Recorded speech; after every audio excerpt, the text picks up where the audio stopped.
One of the states garnering national attention is Imo State. Ahead of its November the 11th governorship election, 3 political parties have become top contenders for the poll. They are the incumbent governor, Hope Uzodinma of the All Progressives Congress, Senator Samuel Anyanwu of the People's Democratic Party, and Senator Athan Achonu of Labour Party. So far, all political parties have continued to advance their engagements to deepen their acceptance and shore up their support base. While all eyes are on the election to achieve transparency and deepen democratic tenets, the issue on rising insecurity in the country, especially the Southeast, is still a major concern to residents of the state. Well, joining us in the studio to talk more about this is the Imo State Commissioner for Information and Strategy, Honorable Declan Emelumba. Good morning. Good morning. Thank you for joining us. Thank you for having me. Now, let me begin from, what we just read, talking about insecurity. There are concerns with regards to that playing a major role with regards to this election, that there might even be voter apathy because a lot of persons might be scared to come out, to perform their franchise with regards to elections that day. Talk to us how the state is getting, prepared, addressing matters of insecurity ahead, the elections. Thank you very much for this question. First of all, it's important to note that there had been elections in Imo State within this political season, with this election season. We had the presidential election, National Assembly election, House of Assembly election, and it held in Imo State.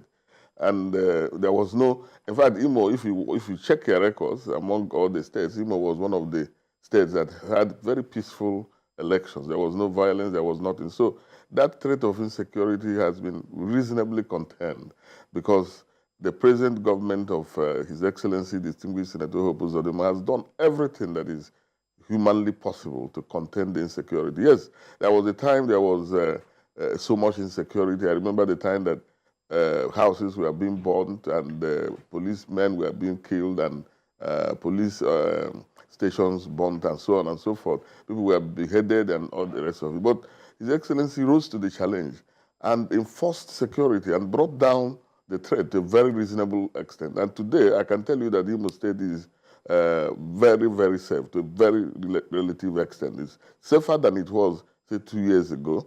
You can't compare the situation to what it was 2 years ago. So I don't think that if we had not had elections in Imo, I mean, assuming during the presidential election or National Assembly election or House of Assembly election, remember that normally the House of Assembly election holds with the governorship election. It's just because of the fact that the governor was sworn in January 2020 that the election has to hold now. Otherwise, the governorship election would have held at the same time, and the election held in the 27 local government areas of Imo State. So that could have also been the same case for the governor. So I don't see any threat. I don't see any reason for worry. I don't see any reason to panic. I think this security situation is under control, and the elections will come and go smoothly. And so there's nothing else that the governor is putting in place ahead the election as it stands. Is that what you're saying? With regards to addressing matters of insecurity and also, just building the confidence of the people towards the election? Well, that's what I'm saying. If we've had elections before and there was no breach, the people should be confident. People came out to vote, so I don't see why this one would be special. However, that doesn't mean that we are sleeping, we rest on our oars and say because we have had elections. Of course, there will be security will be beefed up, and security personnel will be deployed to all the areas where the election will hold, and people will be assured of their safety as they come out to vote. And I'm sure that the people are eager to vote because they're eager to re-elect this performing governor that has done very well. You will see that the turnout will be wonderful because people are really, really eager to come and reaffirm their mandate for this governor that has done so much for them, that has really transformed Imo State within a very short time. So I don't see any problem in that area. But, another dimension to the insecurity and, steps by the administration of Governor Uzodinma to quell, these worrying trends is that, not the attention should not be on the urban areas, but the concern usually lingers in the interior parts of not just Imo State, but, various parts of the southeast. And that issue of insecurity is also a major yardstick on which Mr. Uzodinma, Governor Uzodinma, is being judged, as he joins others to contest, to return, as governor. But, what are you riding on the issue of curbing insecurity under the regime, under the legacy of Governor Uzodinma, to assure everyone, including those living in the interior parts of the state, that the government has really done enough to merit a second term? Well, the truth of the matter is that those who are harping so much on the insecurity are those who really contrived it, and they want to make a political capital out of it. It's interesting if you watch the other political parties you mentioned who said they are contesting the election. They have not been able to come out with any agenda on how to develop Imo, how to make life better for Imo people. They have been talking of security, that if you elect them, they will stop insecurity. And you ask yourself, how and why? It's because they started it, they contrived it. And they know because they told us right from the beginning that they, that they were going to make the government, the state ungovernable for His Excellency, distinguished Senator Uzodinma. But they didn't hide it. And they have done everything to fulfill that. So when they keep harping on insecurity, and then they begin to tell you that when they will get the state safe again, you ask yourself, first of all, when, like I said 2 years ago, the situation was so bad in Imo State that people were being beheaded openly, and their heads displayed on the market squares as if they were displaying the heads of cows. And houses were burned and so many things. Now, what did they say? They didn't say anything. They didn't condemn it. They didn't even have the moral courage to say, this carnage is not part of Imo culture. Why are we behaving like this? They were obviously condoning it. It served their purpose.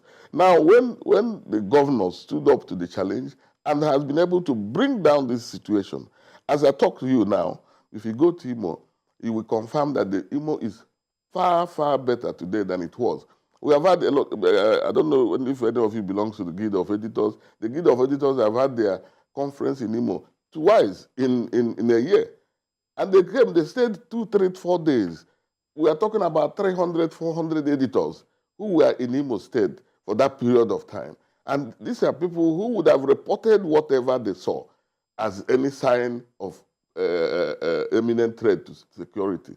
But they enjoy themselves, and they are even looking forward to coming back to Imo. So if there is any yardstick, if there is anything to assure you that this situation has been contained, your colleagues will give you that assurance. Then the question you ask yourself is, why is it that the opposition is incapable of coming up with an agenda? They are just talking of insecurity. Because, first of all, the governor has overwhelmed them with his achievements.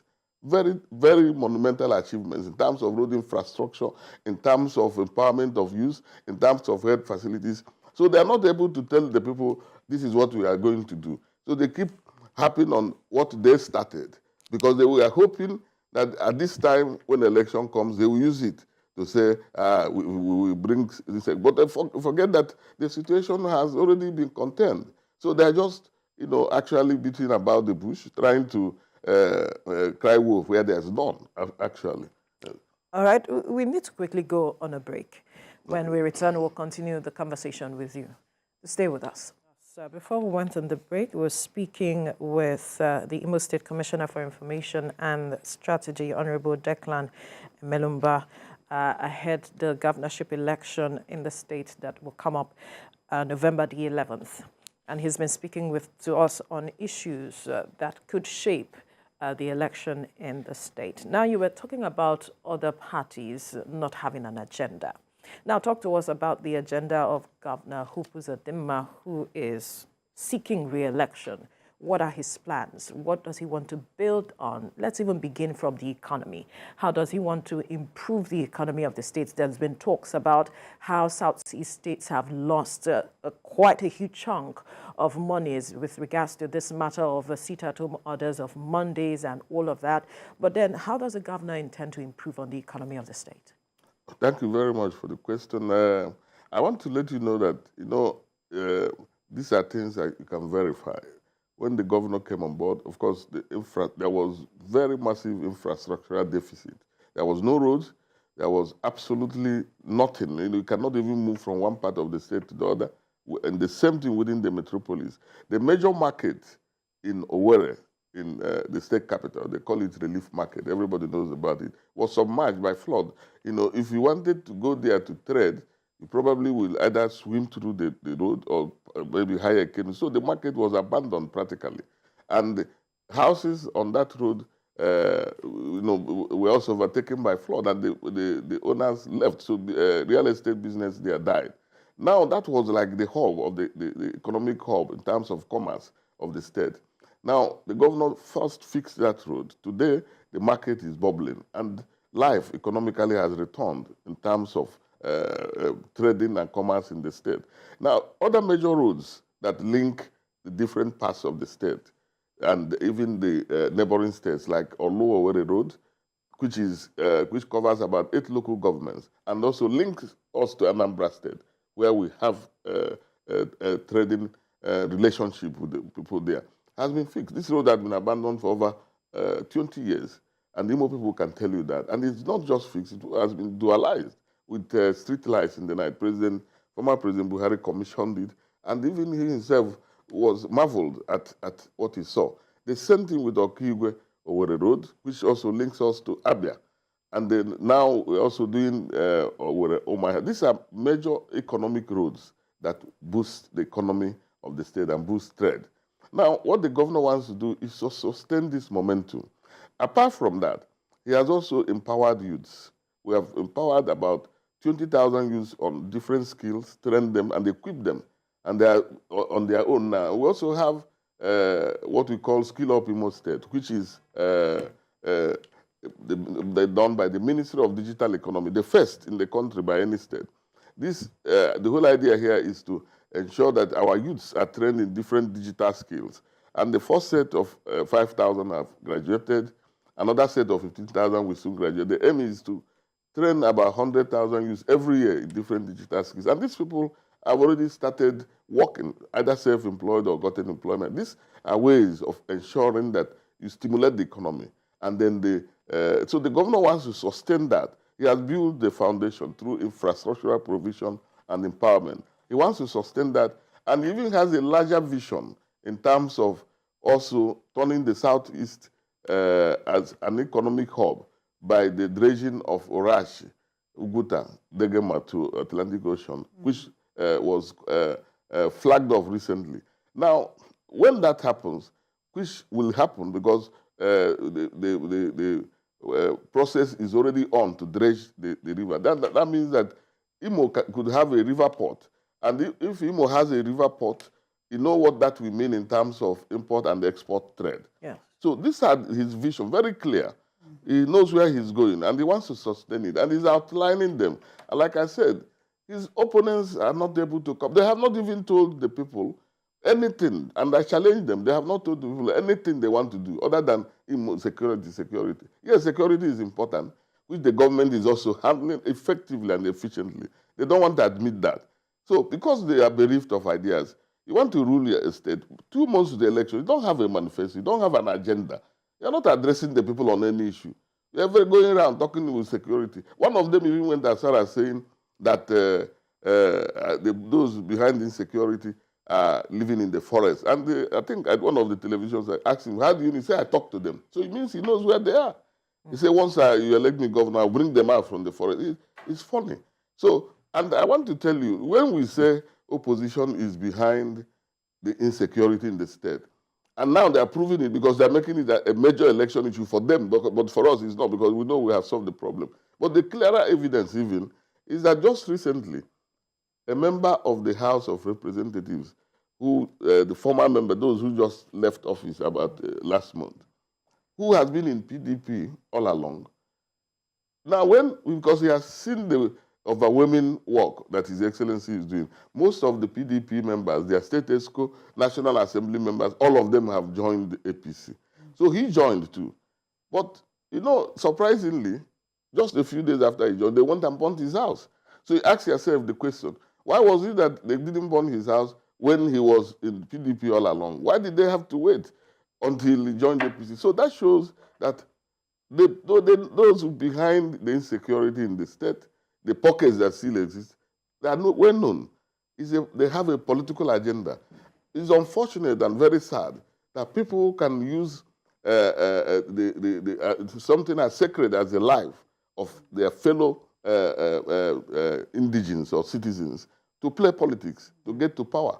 You want to see blood shed so that from there you can climb to power. That's very sad. Honorable Declan, and of course, this is an active political season in Imo State ahead of the November election, and the ruling party is speaking, opposition is speaking, and some of the things that we have seen, awash on the media space has been allegations by the opposition, especially the PDP, accusing the APC-led government of Governor Uzodinma of using security agencies in the state to intimidate the opposition. There are claims of the deputy governorship candidate of the PDP, who is also been, said to have been, arrested recently by the police on the orders of the state government. How do you respond to these concerns by the opposition? Well, first of all, you and I know that the police is a federal agency. It's not under the control of the state. So when they go as far as saying, the governor is control. So governor tells the police what to do, and they obey him, and then the authorities that control them feel it is okay. But all I'm saying is that that's sheer propaganda. First of all, no matter who you are, if police has reason to invite you, I understand maybe he was invited. If police has reason to invite you, if you are sure of yourself, you go and clear yourself. I've never seen somebody who went to police, who answered police invitation, and immediately got there, they threw him to jail, immediately, without trial, without any investigation. So let us not politicize everything. People who have skeletons in their cupboard, it becomes even more visible, or people focus on it more when you also want to occupy a public office. So there is no evidence, no shred of evidence to link the state government with the invitation they are claiming police gave. What is the evidence? It's not enough to just come and say, I don't know why they keep crying wolf. The truth of the matter is that these people are overwhelmed, like I said. They're intimidated by the sterling achievements of His Excellency. So they look for everything to see how they can discredit His Excellency. But it's not working. Because if he allege, you must prove. If he say he's intimidating opposition, prove the evidence, link him that he was the person who asked police to invite anybody. And then, of course, you will be making a point. People will listen. It's just enough to be talking, and then just because you want to score cheap political. And mind you, this my governor, I can tell you that he is one of the most tolerant governors. He's a Democrat. These people talking, even when they falsely accuse him, he just washes it off because he knows that they want to distract him. So if really he is what they are saying he is, they should tell us which opposition member has been incarcerated. Or in Imo, there was a time people who opposed government disappeared. It has never happened under Senator Uzodinma's watch. Right. So now you have said he has achieved so much in the state, and the question would be, so why is he seeking re-election? What does he want to do differently this time, aside talking about the economy that you mentioned earlier? Well, I don't know. Well, first of all, I want to let you know that constitutional is entitled to a second tenure. So the question as to why he's seeking re-election is answered by the Constitution. He's allowed to seek the election under the Constitution. And then when you came to a state that was completely gone, this thing is not exaggeration. Please, we have the documents, we have everything. The state of Imo before or I mean, when we came, and now you have put down a solid foundation to really recover, reconstruct, and rehabilitate the infrastructure, including human capital and so on. Now you have laid the foundation. Of course, since the Constitution allows you another tenure to consolidate on what you have done, I don't think there's anything wrong with that. And I think he's entitled to that. And that is what he wants to do. So that by the time he has finished his second tenure, he would have put Imo on an irreversible path of economic growth, development, and industrialization. And you think the coast is clear for him? Absolutely clear. I can assure you that Imo people are very, very happy with him. Don't listen to what some people... Of course, you know, if you are running for election, no matter how popular you are, people, those who want to take the thing from you will come up with so many things. But the clear indication or indicator here is, since distinguished Senator Uzodinma has been governor of Imo State, we have had about 3 or 4 by-elections. Immediately he came, there was by-election for House of Rep seat in Okigwe. There was by-election for senatorial seat in the same Okigwe. APC won the 2. There was another by-election in Ungopala, House of Assembly. APC won. Now, this election, this last one, APC won almost all the House of Assembly seats. APC did better in the southeast for the presidential election. APC won 2 senatorial seats in the national and won about 6 or so of House of Reps. So, if you look at the background, it is the governor that changed that narrative, because virtually everybody who is who in Imo State emptied into APC because of his kind of style of leadership.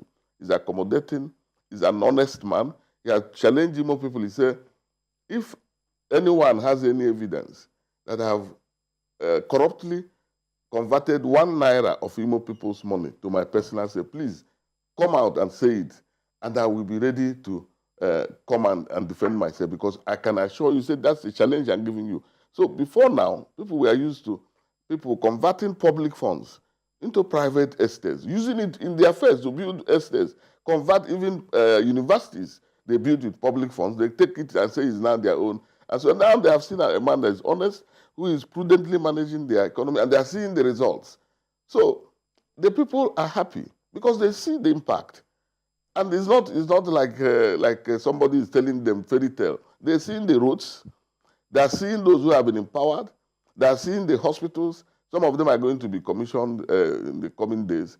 And they're seeing everything, including the vision of turning Imo into an industrial hub of the Southeast. All right. And how do you also reflect on, the first time, 4 years ago, the governor walked this road, of, seeking votes from, the good people of Imo State, as a would-be first-time governor, of course, and he won. But many observers refer to him, and I'm sure you're mindful of that, as a Supreme Court governor, because, on the ballot, the PDP's candidate, Emeka Ihedioha, was, announced as the winner, and the governor, Hope Uzodinma, sought intervention of the courts up till the Supreme Court and emerged. But that example is even still being used now, that we don't want court intervention anymore, or rather let the will of the people hold sway as against the polling result to say something and then for the courts to now say something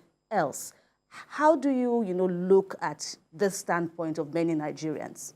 Well, those Nigerians who are saying that, I'm sure they're in the minority, but even as much as they're in the minority, they will also agree that in electoral contest, it normally ends at the Supreme Court, particularly governorship.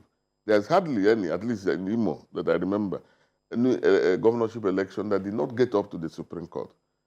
In terms of those who lost or those who won being challenged and challenging so on. The results. Yes. So now, in this case, I want to give you a little background of how distinguished Senator Uzodinma came to contest the election, the governorship election in Imo State. We had a governor who was finishing his tenure and wanted his son-in-law to be the governor. And Imo people were not happy because he wanted to establish a dynasty. In the actual sense of it, the story we had was that he had already programmed his first son that when that man, his in-law, finishes, his first son will take over. So now, Imo elders met and approached distinguished Senator Uzodinma and said, look, this man is from your zone. We don't naturally, after your zone, he should go to another place. But if it will take you to stop him, and we know you can, please come and rescue us before we find a dynasty in a democracy. That was what brought him. So, and when he came and was able to get the APC ticket, he could see the thunderous ovation and welcome he received by Imo people. In fact, I was part of the campaign. Throughout the time we were campaigning, if you pass through the secretariat where our office was located, and you see the other one, you see that every Imo man was there because people were so happy that he has been able to stop this dynasty. And so we went into the election, and that outpouring of love and acceptance, played out in the election. So after the election, they said he didn't win. Of course, he had a right to contest it in court. All he did was, he approached the court. He didn't even challenge anybody. He didn't say this person's result, no, that the election was. He said, in 388 polling units, I have checked and I won in those polling units. And INEC has confirmed that they didn't cancel the results there. If we add these results to my own, then I will be declared governor. And if we confirm that these are authentic INEC results, then add them. And INEC was in court. PDP was in court. They couldn't bring any alternative. They couldn't challenge the results he brought. Right. And they told them they couldn't bring. So the thing went up to Supreme Court. And the Supreme Court found merit in his argument and added the results and declared it. So the summary is that he won that election clean and square. And it took his determination to reclaim that stolen. That mandate was stolen. All right. That's the truth of the matter. And he recovered it, yes. Okay.